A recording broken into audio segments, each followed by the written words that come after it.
Okay, so as we've seen with this shot, there's definitely a lot of bounce going on.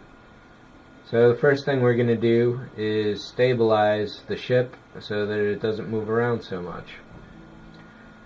The ship does move around in the frame a lot. It doesn't look like it exits it at all. However, in terms of places on the ship to actually track, a lot of the shapes change, which can throw a tracker off. Once you get blurry, that helps throw the tracker off, which is why I've got all these dots in the background. And if we take a look at them again, they're brightest in the red channel, darkest in the green, and non-existent in the blue. So even though they look pretty good here in the color, we're probably going to track them in the red channel because that's where they're brightest and most distinct. So you can get to tracking, stabilizing from several places. You can right click up here, you can go over here and right click. New window just opened. There's our composition. Here's just the layer itself. And you get this little box, double box here. This outer one is your search area. The inner one is your feature lock. So if you want to track this little black dot on this big gray background, the windows, this letter here, maybe that central 4, possibly that highlight, possibly that detail. In this case, we're going to go with this tracking marker right here. Get it pretty tight so the tracking wants to find a little red dot inside a big green area. The search area overall is too big, so we'll shrink that down a little.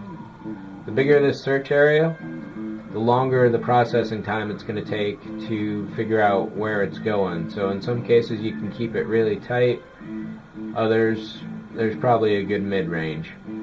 So anywhere within this area is where this little box will try to find that dot. Use too big an area and you can start jumping around between dots. But this is why you, generally speaking, want them fairly symmetrical on the wall, so they lock down to each other and there's equidistant space around to help prevent track slipping. So when you're stabilizing stuff, we'll go over here. This window should have opened automatically for you. So our footage is our source. It's currently tracker 1. We're stabilizing. There's a few other things I can show you here, but we'll stick with stabilize or stab for now. 3 checkbox for rotation and scale. In this case, let's throw rotation on and you see you get a second tracking point. In this case, let's put it opposite and down here.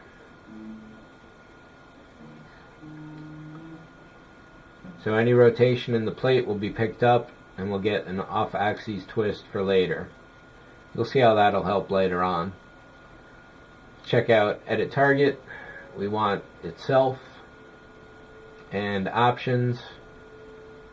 We're going to go with luminance. We can't choose the red channel, which is unfortunate. Subpixel positioning is generally okay.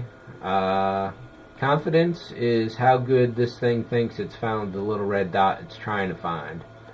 Generally I like 90%, and I like to stop tracking so I can figure out what's going on. You can name it here if you want. In this case, at best you would name it stab, stab 1, stab 2.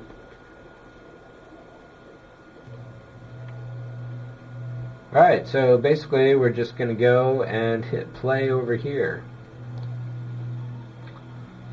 You can see it's already starting to wander around, so let's backtrack and we'll improve the search box range. And we'll just nudge one forward, nudge the other, and it's rewritten over those bad frames. Now let's play.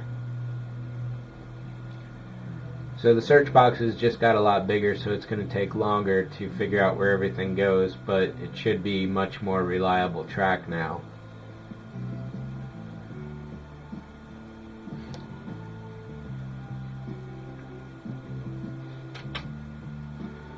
Once it goes off, it's just a matter of backspacing. Hit the frame forward, see if it actually finds it. Go another one just in case. Then hit play again.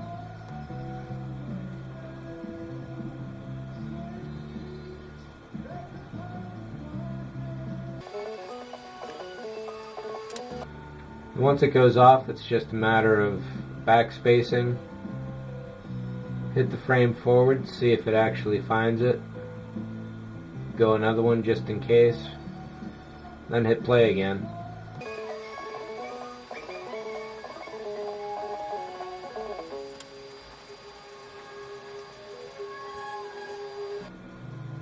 If it still can't find it, go in manually position and it'll be fine.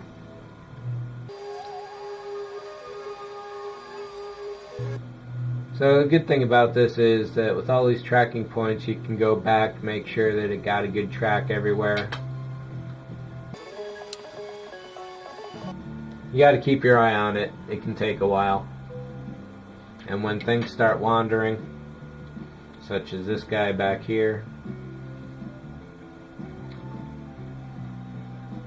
let's go and check our options again.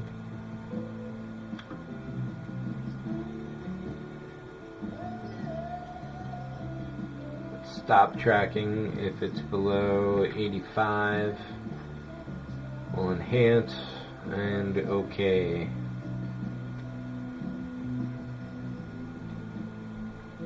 So that enhance feature just basically put a sharpen filter onto the image. That should help out. In some cases you want to blur it because you can get too much shake because the track is too good. So this is going for a good stretch. We're halfway through. I may just cut to the end.